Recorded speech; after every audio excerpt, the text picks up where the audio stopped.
देखेंगे तो सीमाओं पर महिलाएं हैं। आज फाइटर प्लेन जो है वो महिलाएं उड़ा रही हैं। हर क्षेत्र में महिलाओं का योगदान अब नगण्य नहीं रहा है। और इस बार का थीम भी जो है इंटरनेशनल वुमेन्स डे का, वो जुड़ा भी है कोरोना को लेकर। कोरोना में महिलाओं ने और महिला वॉरियर्स ने जिस तरीके से काम किया है वो बड़ा काबिल तारीफ है, और इसी वजह से इस बार का थीम भी उसी पर रखा गया है।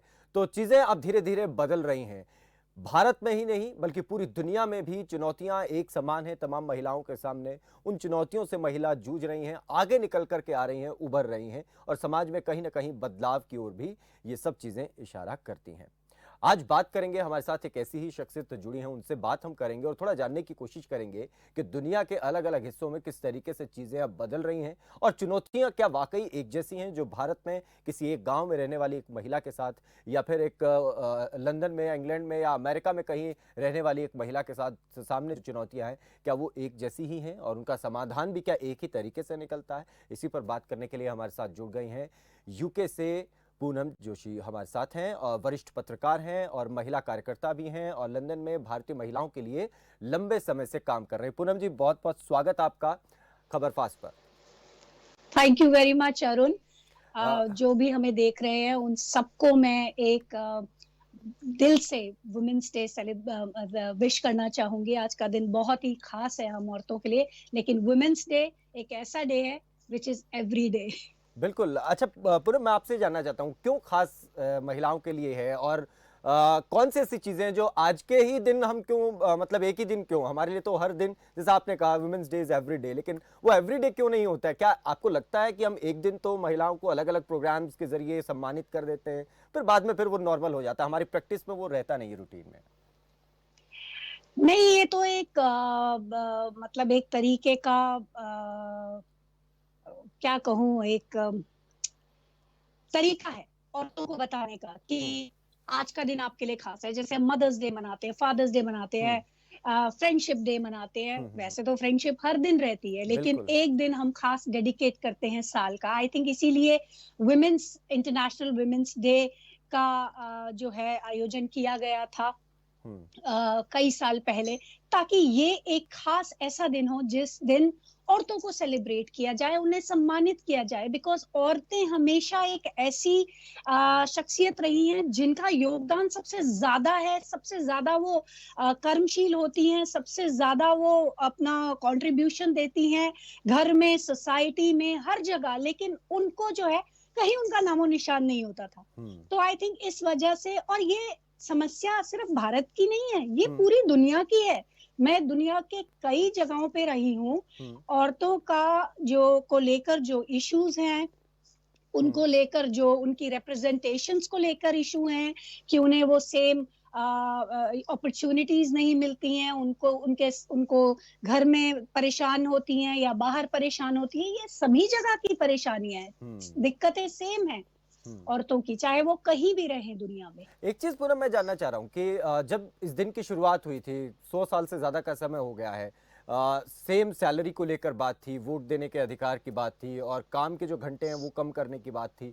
क्या आपको लगता है कि जिस वजह से इसकी शुरुआत हुई थी, आज भी कहीं ना कहीं उन्हीं चीजों को लेकर महिलाएं लड़ रही हैं, जूझ रही हैं? बिल्कुल लड़ रही हैं, लेकिन मैं आपको ये बताऊंगी कि एक पॉजिटिव चेंज देखा है हमने। क्योंकि पहले बहुत सारी औरतें मिलकर के इन मुद्दों पर आवाज नहीं उठाती थी, लेकिन जैसे जैसे वक्त बदलता गया है, जैसे जैसे विमेन एजुकेट होती गई हैं अपने राइट्स के बारे में कि वो क्या कर सकती हैं, क्या उन्हें मिलना चाहिए, क्या उन्हें मिल रहा है, वैसे वैसे औरतों ने अपने अपने स्तर पर आवाजें उठाई हैं, चाहे घरों में, चाहे सड़कों पर, चाहे अपने दफ्तरों में, हर जगह। तो एक बदलाव तो डेफिनेटली नजर आ रहा है। और अब गवर्नमेंट्स भी ऐसी पॉलिसीज बना रही हैं जिसमें कि औरतों को जो है सेम सैलरीज मिले। क्योंकि ये बहुत बड़ा इशू बना था इंग्लैंड में कि अगर दो प्रेजेंटर्स हैं, वो सेम टीवी चैनल के लिए शो प्रेजेंट करते हैं, तो आदमी को उससे डबल सैलरी मिल रही थी औरत से, और औरत को काफी कम। तो ये मुद्दे जो है, अब अगर इस तरीके की देखी जाती है, कोई भी इनइक्वालिटी देखी जाती है, तो फटाफट एक बड़ा मुद्दा बन जाती है। और कोई भी गवर्नमेंट ये नहीं चाहती है कि उनका नाम खराब हो, उनके देश का नाम खराब हो, या फिर वो ऐसे देखे जाएं कि वो औरत और आदमी को सेम तरीके से ट्रीट नहीं कर रहे हैं, तो आई थिंक कहीं ना कहीं बदलाव धीरे धीरे नजर आ रहा है, हम्म, चेंजेस नजर आ हम्म। रहे हैं। एक चीज बताइए पूनम कि जैसा आपने कहा कि प्रॉब्लम्स जो हैं वो सिर्फ भारत में नहीं बल्कि पूरी दुनिया के अलग अलग हिस्सों में एक जैसे ही रहती हैं। अब भारत की बात हो, यहाँ हम दिल्ली में बैठकर जो चीज़ें देख रहे हैं, जिस तरीके की चीज़ें देख रहे हैं, क्या आप लंदन में भी वैसी ही चीज़ें देखती हैं? भले उसका आप कहें कि रेशो कम हो सकता है, चीज़ें इंटेंसिटी उसकी कम हो सकती है, लेकिन क्या ठीक समस्याएं वैसी की वैसी ही हैं जैसे यहाँ पर हम लोग देखते हैं? आप ये फॉरेनर महिलाओं की बात कर रहे हैं या भारतीय महिलाओं भारतीय की बात महिलाओं कर रहे के हैं? संदर्भ में मैं बात कर रहा हूँ। तो अरुण, मैं आपको ये बताना चाहूंगी कि जब भारतीय महिलाएं अपना देश छोड़ करके विदेश में आ जाती हैं ना, हम्म, तो वो बहुत सारी चीजें पीछे छोड़ के आती हैं। हम्म, हमारे लिए जो स्ट्रगल्स है ना, वो 10 गुना हो जाते हैं, हम्म, क्योंकि हम एक वो प्रोटेक्टेड सर्कल छोड़ के आते हैं, अपना परिवार, अपने मित्र, अपना जानी पहचानी, हम्म। अपनी गलियां, अपनी सड़कें सब छोड़ के आते हैं, सब जी, कुछ जी। एक एकदम नए देश में आते हैं। यहाँ वैसे ही हमारे लिए चैलेंजेस होते हैं, क्योंकि हम जैसे भारतीयों को नौकरियां मिलना थोड़ा सा मुश्किल होता है। और दूसरी प्रॉब्लम ये है कि यहाँ पर जब औरतें आती हैं, तो उनके पास कोई ऐसा फैमिली सपोर्ट नहीं होता, हम्म, जिसमें कि अगर कोई हस्बैंड और वाइफ के बीच में, क्योंकि स्ट्रगल्स इतने ज्यादा हैं, तो हम्म, ऑब्वियसली टेंशन्स उतनी ज्यादा होती हैं हस्बैंड वाइफ के बीच में, दिक्कतें ज्यादा आती हैं, और कोई सुलह सफाई कराने वाला होता नहीं है। इंडिया में हम्म। मैंने अमूमन देखा है कि अगर कोई दो लोगों के बीच में कोई मनमुटाव हो जाए हस्बैंड जी, वाइफ के बीच में, तो दो चार फैमिलीज फ्रेंड्स मिलके सब ठीक करा सॉर्ट लेते हैं। आउट कर ले, यहाँ बिल्कुल। ऐसा नहीं होता, यहाँ दिक्कतें ज्यादा बढ़ जाती हैं। हम्म, यहाँ औरतों को 10 गुना ज्यादा काम करना पड़ता है, ऑफिस का भी काम, घर का भी काम, हाँ, बच्चे भी देखना, पति भी देखना, हाँ। हर चीज करना। तो स्ट्रगल्स सिमिलर हैं, बट हम्म, मैं कहूंगी कि हम औरतें, जो कि बाहर से हमारे देश में रहने वालों को दिखता होगा कि अरे ये तो विदेश में रहते हैं, बड़े ठाट से रहते होंगे, हाँ, बड़े आराम से रहते होंगे, लेकिन मैं सही बताऊं, जैसा ठाट अपने देश में है ना, हाँ। वैसा ठाट दुनिया के किसी कोने में नहीं है। हमें हम्म, इतनी मदद मिलती है अपने परिवार वालों से, डोमेस्टिक बिल्कुल, हेल्प बिल्कुल, होती बिल्कुल। है, और मतलब अपनी जानी पहचानी मिट्टी होती है, अपनी जानी पहचानी सड़कें होती है, तो हर चीज का आराम है। बाहर आराम। विदेशों एक में मैं आके इसी से स्ट्रगल्स काफी रिलेटेड बढ़ते हैं। मैं इसी से रिलेटेड पुणे में एक चीज आपसे जानना चाह रहा था, क्योंकि अ, अक्सर हमने देखा है, आप भी जिस बात का जिक्र कर रहे हैं कि फैमिली में अगर हस्बैंड वाइफ में कुछ बात होती है तो सॉर्ट आउट कराने के लिए दोनों तरफ की फैमिलीज या आसपास के यार दोस्त जो वो आ जाते हैं और एक माहौल अलग बन जाता है और चीज़ें ठीक हो भी जाती हैं, अक्सर हमने देखा है। लेकिन वहाँ आपने देखा कि फैमिलीज जो हैं बहुत छोटी हैं, अपने अपने घर तक ही सीमित रहते हैं, अपने सिर्फ जो डायरेक्ट जानने वाले हैं उससे बाहर कोई देखता नहीं है। क्या ये सारी वजह इसी वजह से है, ये सब चीज़ें, क्योंकि फैमिलीज न्यूक्लियर होती जा रही हैं, बहुत छोटी होती जा रही हैं और सिर्फ एक एक घर तक लोग सीमित हो गए हैं और वहाँ से भी अब छिटक करके सिर्फ अपने अपने बेडरूम तक सीमित हो गए हैं। ये चीज़ें क्या इसके पीछे बहुत बड़ी वजह है? हो सकती है, क्योंकि मैं एक ऐसे परिवार से आती हूँ जो कि जॉइंट फैमिली था। हाँ, 30-35 लोग एक साथ रहते थे, हाँ। और मतलब वहां पर परिवार में किसी को भी फाइनेंशियल प्रॉब्लम, मेंटल प्रॉब्लम, कोई और तरीके की प्रॉब्लम, कहीं हुँ, जाना है तो 10 लोग साथ जा रहे हैं, ऐसी सुविधाएं होती थी।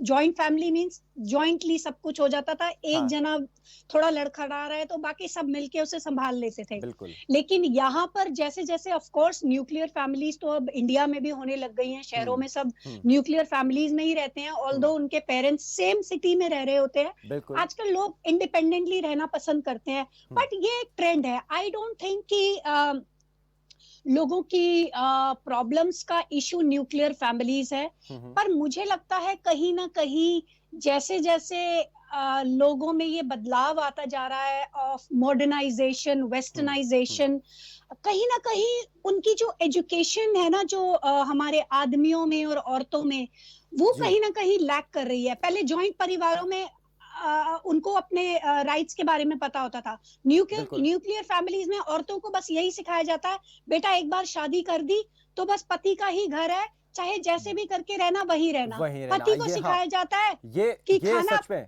ये सच में बहुत बड़ी एक चीज़ है जिसके तरफ आप पूनम इशारा कर रही हैं। मैं आपसे ये भी जानना चाहूँगा कि आपने इंडियन वुमेन इन यूके करके आप एक ऑर्गेनाइजेशन भी चलाती हैं, उसकी फाउंडर भी आप हैं।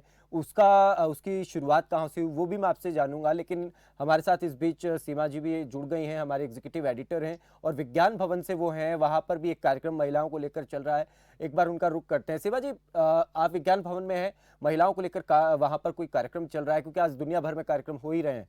थोड़ा आपसे जानना चाहेंगे उसके बारे में, थोड़ा अगर ब्रीफ करें, उसके बाद फिर चर्चा में और भी बातचीत आपसे भी करेंगे। सीमा जी।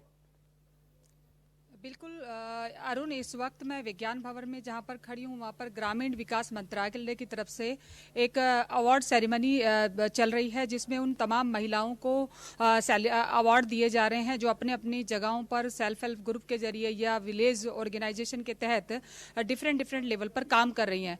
वाकई क्योंकि मैं अभी पूनम को सुन रही थी अरुण, डेफिनेटली महिलाओं के लिए दुनिया भर में, चाहे वो हिंदुस्तान में रहती हैं या हिंदुस्तान के कहीं दूसरे देश में रहती हैं, उन सब के सामने एक बड़ा चैलेंज ये है कि क्या वो अपने आप में इंडिपेंडेंट हैं।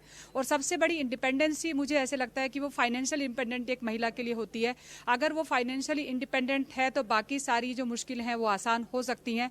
आज यहाँ पर सेल्फ हेल्प ग्रुप से जो केस सामने आए हैं, वीडियो कॉन्फ्रेंस के जरिए उन लोगों से जब बात कर रहे थे, तो मैं एक जो कॉन्फिडेंस उनके चेहरे पर देख पा रही हूँ, वाकई अरुण ये महत्वपूर्ण है हम सभी के लिए कि हम ऐसी अपॉर्चुनिटीज क्रिएट करें, चाहे वो सरकार हो, समाज हो या परिवार हो, कि महिलाएं अपने आप में फाइनेंशियली इंडिपेंडेंट हो सके ताकि वो अपने डिसीजन खुद ले सके।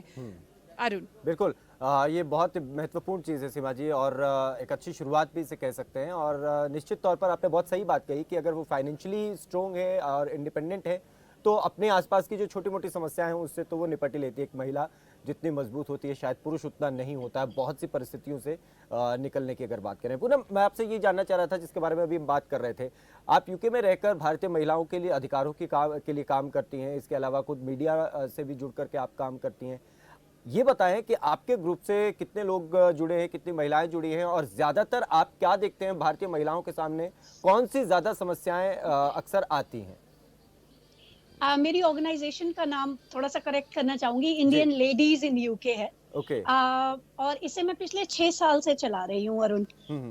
एज अ पत्रकार मेरे पास क्योंकि वैसे मैं जानी जाती हूँ, काफी अपफ्रंट हूँ, काफी जोर से बोलती हूँ, कहीं पर भी कुछ इनजस्टिस दिखता है तो मुझे बहुत सारी औरतें कांटेक्ट करती थी, हमारे साथ ये गलत हो रहा है, वो गलत हो रहा है। तो तब हमने ये ऑर्गेनाइजेशन बनाई ताकि हम सारी जो है भारतीय महिलाओं को जो यूके में रहती हैं अलग अलग जगहों पर, उन्हें जोड़ सके। तो 31,000 महिलाएं इस वक्त हमसे हमारे फेसबुक ग्रुप के थ्रू जुड़ी हुई हैं और लगभग 60,000 महिलाएं ऑल ओवर सोशल मीडिया जुड़ी हुई हैं।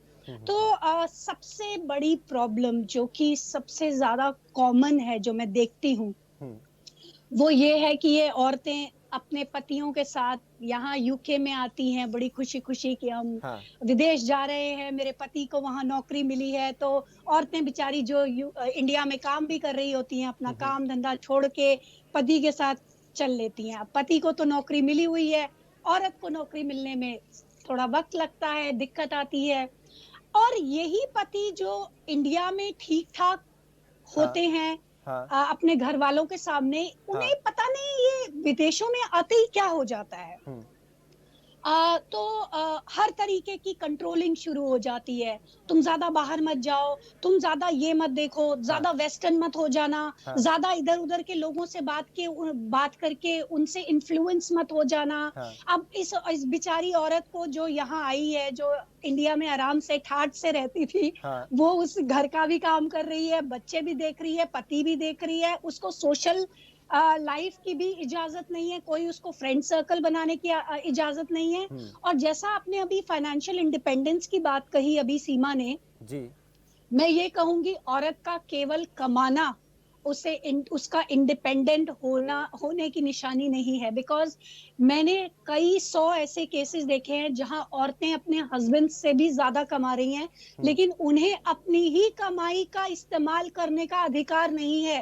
एक एक रुपया जो वो कमाती हैं वो कहाँ खर्च करेंगी, किसको देंगी, कि कितना उसे मिलेगा अपनी सैलरी में से, ये सारे डिसीजंस उनके पति उनके लिए करते हैं। उनके पतियों को ये डर लगता है कहीं गलती से अपने माँ बाप को पैसे ना भेज दें। मुझे ये समझ में नहीं आता इंडिया में कि जब एक औरत शादी करके अपने पति के घर चली जाती है तो पति और उसके घर वाले ये किस गलतफहमी का शिकार हो जाते हैं कि वो औरत अब अपने परिवार से किसी भी तरह से जुड़ी हुई नहीं रह सकती, या फिर अगर उसे अपने परिवार की कभी फाइनेंशियली मदद भी करनी पड़ जाए, उसके माँ बाप को लुक आफ्टर करने का उसका मन करे तो वो नहीं कर सकती क्योंकि अब उसकी शादी हो चुकी है। तो इस तरीके के बैगेजेस जो है ना, हाँ, ये इंडियंस जब इंडिया छोड़ के आते हैं तो अपने साथ लेके आते हैं। वैसे तो कहने को मॉडर्न कंट्री में, वेस्टर्न कंट्री में, डेवलप्ड कंट्रीज में वो आ रहे होते हैं, अंग्रेजों के साथ काम करते हैं और पटर पटर अंग्रेजी बोलते हैं और पाउंड्स में कमाते हैं, लेकिन कहीं ना कहीं वो जो कल्चरल बैगेजेस जो हैं वो साथ लेके आते हैं। जितने उनके खुले विचार अपने भारत में रहते हुए होते हैं उससे ज्यादा बंद विचार उनके यहाँ आने के बाद हो जाते हैं। तो मैं ये कहूंगी लोगों को, और हमेशा कहती हूँ, हाँ। हमने एक आंदोलन चलाया था, बेटा पढ़ाओ बेटी बचाओ, क्योंकि जब तक हमारे आदमियों को, हमारे बेटों को बचपन से ये एजुकेट नहीं किया जाएगा कि औरतों को किस प्रकार ट्रीट करना चाहिए, वो तुम्हारे बराबर की हैं, बिल्कुल। तो और आदमियों को भी सेम काम सिखाने चाहिए। ये बहुत सही बात। कल भी हम इस पर डिस्कशन कर रहे थे, सीमा जी के साथ भी बहुत इस पर डिस्कशन हुआ और हमारे साथ और भी बहुत से लोग जुड़े। तो इसमें ये पॉइंट सबसे पहले आता है लेकिन पूनम, जिसका जिक्र अरुण, आपने मैं किया इसमें है। जी सीमा जी। अरुण, मैं हाँ इसी पे, क्योंकि पूनम ने बहुत महत्वपूर्ण बात उठाई थी तो मैं उसको थोड़ा सा और आगे करना चाहती हूँ, क्योंकि ये बड़ा सब्जेक्टिव है कि जब आप गांव की महिलाओं की बात कर रहे हैं, क्योंकि यहाँ पर मैं जो देख पा रही हूँ सेल्फ हेल्प ग्रुप में जो महिलाएं जुड़ी हुई हैं वो ग्रामीण भारत से जुड़ी हुई हैं, और बहुत सारी महिलाएं ऐसी होती हैं जो हर रोज घरों में प्रताड़ित होती हैं, घरेलू हिंसा का शिकार होती हैं, बट वो आवाज़ इसलिए नहीं उठा पाती क्योंकि उनके पास कोई ऑल्टरनेट इनकम नहीं होती है। ये एक कारण एक बहुत महत्वपूर्ण है पूनम, मुझे ऐसे लगता है। अगर मैं बाहर की भी बात करूं, जैसे आप अभी एग्जांपल दे रहे थे, उसमें एक कारण ये हो सकता है कि अगर उसके पास फाइनेंशियल इंडिपेंडेंसी है तो वो डिसीजन लेने में सक्षम हो जाती है। डेफिनेटली बहुत सारे कारण हैं, उसमें से एक कारण ये है क्योंकि हमारी बेटियों को बचपन से ये सिखाया जाता है कि आप सेकेंडरी हैं, आप लाइबिलिटी के तौर पर आपको बताया जाता है, आपको हमेशा दूसरे के घर जाना है, ये बचपन से आपके मन में डाल दिया जाता है, आप उनके हिसाब से एडजस्टमेंट करेंगे, वो सारी तमाम चीजें हैं। लेकिन उनके साथ साथ उसमें से जब महिलाएं बाहर निकलकर अपने लिए कुछ करना चाहती हैं तो सबसे बेसिक जरूरत जो मुझे ऐसा लगता है वो ये है कि क्या वो फाइनेंशियली इंडिपेंडेंट है या उसके पास कोई ऑल्टरनेट इनकम है। अगर वो अलग रहना चाहती है तो वो अपने जो बेसिक जरूरतें हैं, बेसिक नीड्स हैं, उनको पूरा कर सके। ये मुझे लगता है कि बहुत महत्वपूर्ण है पूनम। आप इसको थोड़ा क्योंकि वहां पर रहती हैं तो डेफिनेटली वहां के चैलेंज, या दुनिया भर में जहां जहां भी आप जाएंगे वहां के कुछ स्पेसिफिक चैलेंज होते हैं, लेकिन ब्रॉडली अगर देखा जाए तो ये अपने आप में एक बड़ा इशू होता है मेरे हिसाब से, और ये बड़ा सब्जेक्टिव हो सकता है। बट पूनम जो आप बात कर रहे हैं मुझे लगता है उसके लिए बेहद ज़रूरी है कि आपने जो एक बात और कही वो बहुत महत्वपूर्ण है, और मुझे लगता है उसको मुझे रिपीट करना चाहिए ताकि जो हमारे दर्शक इस वक्त आपको सुन रहे हैं वो इस चीज़ को समझ सके और उसकी वैल्यू सके। बेटों को पढ़ाने की ज़रूरत है बेटियों की बजाय। ये वाकई बहुत ज़रूरी है कि हर माँ अगर अपने घर में अपने बेटे को, परिवार में जो पुरुष हैं वो इस बात को समझ जाएं कि महिलाओं को कैसे सम्मान करना है और कैसे उनको इक्वली ट्रीट करना है। ये अपने आप में बहुत ये बात बिल्कुल सही है। और मुझे लगता है कि हमारी सोसाइटी में बेटों को ही पहले पढ़ाया ही जा रहा है, लेकिन उनको सिखाया नहीं जा रहा है, समझाया नहीं जा रहा है। पढ़ा तो हम लड़कों को ही रहे, लड़कियों को बहुत कोशिश करने के बाद जब लड़कियां धीरे धीरे शहरी क्षेत्र में हम देखें, शहरी समाज में, तो लड़कियां आ जाती हैं आगे, लेकिन गांव में अभी भी, जैसा आपने सीमा जी जिक्र किया कि गांव में अभी भी बहुत सारी चीजें, लेकिन इसमें ये होता है अभी भी। अब शहर में भी अगर आप बात करें अरुण की, शहर में भी आप देखेंगे कि बेटा कॉन्वेंट स्कूल में जा रहा है और बेटी को सरकारी स्कूल में डाल दिया जाता है। यही चीजें हैं और ये कहीं ना कहीं डिफरेंस जो है वो काम यहाँ पे प्रॉब्लम क्रिएट करता है। पुनः मैं एक चीज और आपने जो प्रॉब्लम्स का जिक्र किया कि लेडीज के साथ ही प्रॉब्लम होती है कि वो चाहे कमा भी रही है फिर भी उसके पैसे का हिसाब उसके हस्बैंड जो है वो देखते हैं, या फिर वो अपना सोशल लाइफ वो नहीं बना पाती है, फ्रेंड सर्कल नहीं बना पाती है।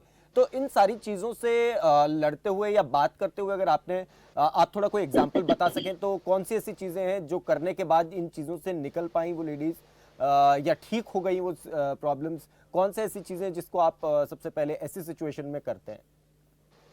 एक चीज और बताती हूँ कि औरतें यहाँ पर ज्यादा बंधी हुई रह जाती हैं, कुछ डिसीजन नहीं ले पाती, जानते हुए कि उनके साथ गलत हो रहा है, कि फाइनेंशियली उन्हें अपने पैसों का अधिकार नहीं है। वो इसलिए हाँ। भी क्योंकि वो अपने हस्बैंड के वीजा से बंधी होती हैं। बिल्कुल। हस्बैंड ने उनको डिपेंडेंट वीजा पे स्पॉन्सर किया होता है, तो जहां औरत ने थोड़ा सा भी रिवोल्ट किया, रिटेलिएट किया, तो हस्बैंड उनका वीजा कैंसिल करके उनको घर से निकाल देते हैं या इंडिया छोड़ के आ जाते हैं।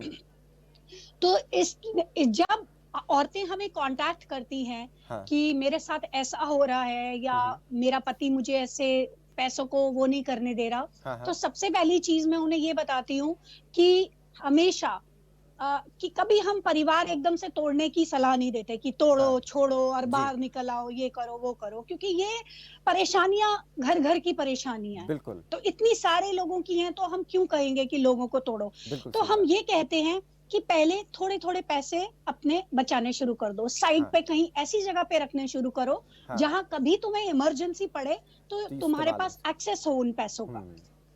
अपने माँ बाप की मदद करनी भी है हम्म। तो इतना बड़ा अनाउंसमेंट करके करने की क्यों जरूरत है। हाँ। आप चुपचाप अपने माँ बाप की मदद साइड पे रखे हुए पैसों से करो, ताकि हाँ। इधर भी वो रहे। क्योंकि क्या होता है ना, कभी कभी जब वो कहते हैं ना, घी जब सीधी उंगली से नहीं निकलता तो तो टेढ़ी थोड़ी सी करनी उंगली पड़ती है। टेढ़ी कर लो। हाँ। तो अगर कोई काम आपका आराम से हो रहा है और स्पेशली आपको पता है कि आपने ज्यादा हल्ला किया, पति वीजा कैंसिल कर देगा, शादी टूट जाएगी, तो इसलिए दूसरे तरीकों से आप मतलब और कई बार हम लोग खुद भी इंटरवीन करते हैं। हाँ। हम हस्बैंड से बात करते हैं तो हमारे तो फोन कॉल से ही मतलब कई बारी काम हो जाता है, क्योंकि जैसे ही उन्हें पता लगता है, क्योंकि ये मर्द जो होते हैं ना, जो अपनी बीवियों पे इतना रौब और इतना ज्यादा वो दिखाते हैं, तो वो सबसे बड़े डरपोक होते हैं। उनको इस बात का डर होता है कि अथॉरिटीज इन्वॉल्व हो गई, ये कैंपेनर्स इन्वॉल्व हो गई, ये घर तो के बाहर प्रॉब्लम खड़ी हो बड़ी हो जाएंगी जाएगी। प्लेकार्ड्स लेके, तो हमारी बदनामी हो जाएगी, नौकरी चली जाएगी, ये हो जाएगा। तो आधे तो वैसे ही ठीक हो जाते हैं और मतलब औरतों को सही से ट्रीट करने लगते हैं। लेकिन कई बार हमें औरतों को ऐसी ऐसी ट्रिक्स सिखानी पड़ती हैं हाँ। कि आप जो है छुप के थोड़ा हाँ। बहुत करो, पति घर पे नहीं है, थोड़ा बाहर निकलो, ये लो, ये आपके एरिया में ये औरतें रहती हैं, उन औरतों को बोला कॉफी मीट अरेंज करो, उस औरत हाँ। को उसके घर के आसपास रखते हैं, हाँ। ताकि वो बाहर निकल के आके दूसरी औरतों से मिल सके। सबसे बड़ी चीज जो औरतों को यहाँ नहीं पता होती है, फॉरेन कंट्रीज में खास तौर पे आने के बाद, हाँ। Is about their own rights. उनको लगता है हम अपना बैंक अकाउंट भी अपने पति की परमिशन के बिना नहीं खोल सकते, जबकि ऐसा बिल्कुल भी नहीं है। वो हर वो चीज कर सकती हैं जो कि उनका पति या कोई भी यहाँ पे रहने वाला कर सकता है। बैंक अकाउंट खोल सकती हैं, नौकरी ढूंढ सकती हैं, बाहर जा सकती हैं, ट्रैवल कर सकती हैं अपनी मर्जी ये से। और बहुत अच्छा काम पूनम आप लोग कर रहे हैं। और क्योंकि अपना घर छोड़कर इतनी दूर जाकर बसना, 7 समंदर पार जाकर अगर कोई महिला बस रही हैं तो उनके लिए ये चीज़ें सच में बहुत आसान नहीं रहती हैं। जिसने अपने घर पर कभी खुद से अपनी मर्जी से कभी कोई अकाउंट, बैंक अकाउंट, उसका बैंक अकाउंट ही अगर उसके फादर ने या घर के किसी और सदस्य ने खुलवाया हो, तो वो बाहर लंदन में जाकर के अगर उसे चीज़ों को इस तरीके से करना पड़े तो बहुत बड़ी और मुश्किल चीज़ें हो जाती हैं। और आप लोग अगर हेल्प कर रहे हैं इस तरीके से तो सच में बहुत अच्छी बात है और काबिल तारीफ है। हम इस डिस्कशन को एंडिंग की तरफ लेकर के जाएं तो मैं आप दोनों से ही बारी बारी से, पहले सीमा जी से मैं चाहता हूं कि सीमा जी इस पे आप थोड़ा बताएं ताकि हम फिर इसको वाइंड अप की ओर लेकर के चले जाएं। आप कुछ दिखाना चाह रही हैं सीमा जी? अरुण, मैं आपको एक सक्सेस स्टोरी आज की बताना चाहती हूँ। या बिल्कुल मेरे सामने आप देख रहे हैं, पीछे जो महिलाएं हैं ये राजस्थान से आई हुई हैं। राजस्थान का सेल्फ हेल्प ग्रुप है। मेरे सामने राधा देवी जी हैं। आप देखिए उनकी उम्र, आपकी उम्र कितनी है? 40-50 साल की। 50 साल। 50 साल। 50 साल से ज्यादा है हालांकि, क्योंकि हमारे पास आंकड़े भी नहीं होते अपने बर्थ के। ये हमारी मजबूरी है, क्योंकि मुझे ऐसे लगता है उनकी उम्र को देख के कि वो 60 साल से ज्यादा उनकी उम्र है। लेकिन उनको देखकर आप ये कह सकते हैं, एक ये हमारे लिए लाइव एग्जाम्पल है कि अगर आपके पास विल है तो आप कुछ भी कर सकते हैं। महिलाएं पीछे नहीं है। मेरे सामने आप देखेंगे काफी सारी महिलाएं हैं। ये सारी राजस्थान से आई हैं, हरियाणा, अब करीब 30 महिलाएं अलग अलग स्टेट से हैं जिनको पूरे ग्रुप्स को अवार्ड दिया गया आज।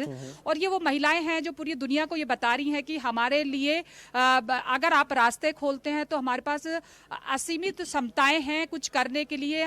ये वो महिलाएं हैं जिन्होंने पूरे कोरोना काल में वो सारी फैसिलिटी प्रोवाइड की है जिसके लिए लोग तरस रहे थे। मास्क जब कोई नहीं बना रहा था उस वक्त में ये सारे सेल्फ हेल्प ग्रुप हैं इस तरह के, उन्होंने वो मास्क लेके नंबर इतना हिंदुस्तान को दिया है जब कोई नहीं कर रहा था, उस वक्त में ये रास्ता दिखा रहे थे। तो ऐसा नहीं है कि महिलाओं के पास क्षमताएं नहीं है, उनकी कैपेसिटी नहीं है, लेकिन एक अपॉर्चुनिटी क्रिएट करने की जरूरत है, जो बार बार पूनम जी भी बोल रही है।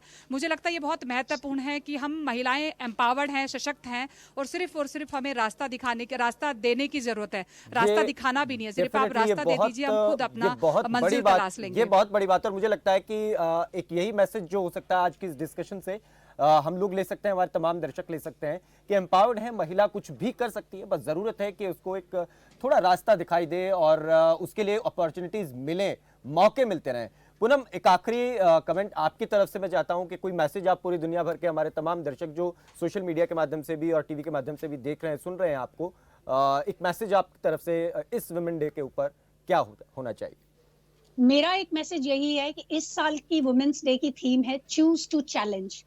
तो जो हम ये कॉम्प्रोमाइज वर्ड है उसको हम रिप्लेस अगर चैलेंज से कर दें, और हर चीज जो हमारे सामने रखी जाती है उसे एज इट इज ना लेके अगर हम चैलेंज करें कि मुझे क्यों रोका जा रहा है, मुझे क्यों इस तरीके से ट्रीट किया जा रहा है, या ये थप्पड़ मैं नहीं लूंगी, या ये डांट मैं बेफालतू की नहीं लूंगी, पहले दिन से अगर हम उसे चैलेंज कर दे तो हमारे साथ ये बहुत सारे जो अत्याचार होते हैं वो होने बंद हो जाएंगे। दूसरी बात ये, अरुण, आपने बहुत बड़ी बात कही, औरत को केवल एक अपॉर्चुनिटी की जरूरत है। एंड ट्रस्ट मी, कई 100 औरतें आज इतनी खुश हैं, चाहे अलग हैं चाहे अपने पतियों के साथ है, लेकिन उन्हें वो अपॉर्चुनिटी मिली, उनको किसी ने सही रास्ता दिखाया। हम गवर्नमेंट और इंडियन एजेंसीज दोनों के साथ काम करते हैं और बहुत सारी फंडिंग और बहुत सारे पॉलिसीज मतलब इंट्रोड्यूस की गई यूके की तरफ से, जहां पे डोमेस्टिक वायलेंस अब्यूजर्स को जो पतियों के वीजा पे आती थी उनको परमानेंट रेजिडेंसी मिलने लग गई क्योंकि वो डोमेस्टिक वायलेंस की शिकार हुई थी। तो इस चीज को रिकॉग्नाइज किया यहाँ की गवर्नमेंट ने और उन्होंने हमारे इश्यूज को समझा, तो रास्ते खुलते जा रहे हैं औरतों के लिए। और जहां औरत थोड़ी सी इंडिपेंडेंट हुई, जहां उसे थोड़ी सी अपॉर्चुनिटी मिली, मेरे पास इतनी सारी सक्सेस स्टोरीज हैं कि पूरा दिन बीत जाएगा आपको बताते बताते। The word is opportunity and challenge, really that is बिल्कुल what will take us forward. और मुझे लगता है शायद इस चीज को अगर हर कोई स्वीकार करने लग जाए पूनम, तो चेंज बहुत ज्यादा दूर नहीं है और बहुत जल्दी हम सोसाइटी में चेंज देख सकते हैं। बहुत शुक्रिया पूनम, आप जुड़ी यूके से हमारे साथ, और सीमा जी आपका भी बहुत शुक्रिया, आपने सेल्फ हेल्प ग्रुप्स की इन महिलाओं के साथ भी बातचीत करी और हमारे दर्शकों तक ये तस्वीरें भी पहुंचाई। आप दोनों का बहुत बहुत शुक्रिया इस विमेन डे पर, इस महिला दिवस पर। आप सभी को बहुत बहुत शुभकामनाएं भी। और वही चीज़ जिसका जिक्र हम बार बार कर रहे हैं, और एक यही मैसेज जो निकल करके आ रहा है हमारी तमाम चर्चाओं से, ताकत है, क्षमता है, ज़रूरत है तो केवल मौके की। वो मौका हमें हर किसी को देना चाहिए। दे नहीं सकते तो कम से कम किसी को जो मौका मिल रहा है उसको रोकने का भी हमें कोई हक नहीं है, हम उसे न रोकें और महिलाओं को आगे बढ़ने दें ताकि समाज में एक बदलाव आ सके। इसी के साथ दीजिए इजाज़त, नमस्कार। आप देख रहे हैं